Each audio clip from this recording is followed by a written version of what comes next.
মালয়েশিয়ায় অবৈধ অভিবাসন ঠেকাতে শুরু হয়েছে চিরুনি অভিযান।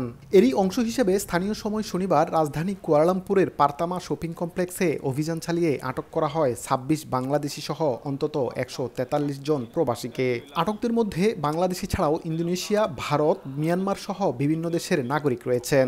তাদের মধ্যে ১১০ জন পুরুষ ও ৩৩ জন নারী রয়েছে।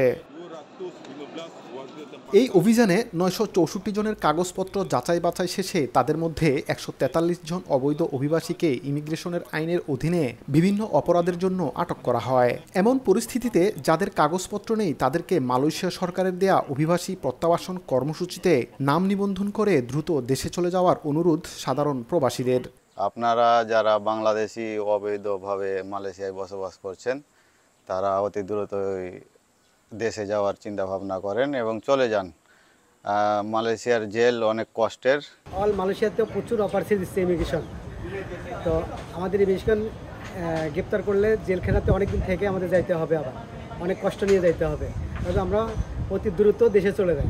অবৈধ থাকাটাই অনেক মুশকিল, দেশে চলে যেতে দিবেন সরকারের সুযোগ দিচ্ছে, এই সুযোগ দেওয়া চলে যাওয়াটাই তো ভালো মনে করেন। অভিবাসন বিভাগ জানিয়েছে মালয়েশিয়াতে বিপুল সংখ্যক বিদেশি শ্রমিক বিভিন্ন সেক্টরে কর্মরত আছেন। তবে অবৈধ পথে প্রবেশ এবং ভিসার মেয়াদ পেরিয়ে অবস্থানের কারণে প্রায়ই এমন ধরপাকড়ের শিকার হন তারা। ২০২৫ সালকে আইন প্রয়োগের বছর হিসাবে ঘোষণার পর দেশটিতে অবৈধ অভিবাসীদের আটকের সংখ্যা উল্লেখযোগ্যভাবে বৃদ্ধি পেয়েছে। চলতি বছর এখনও পর্যন্ত ৩৪,৬১৫ জনকে আটক করা হয়েছে। পরবর্তী তদন্তের জন্য তাদের রাখা হয়েছে স্থানীয় ইমিগ্রেশন ডিটেনশন ডিপোতে।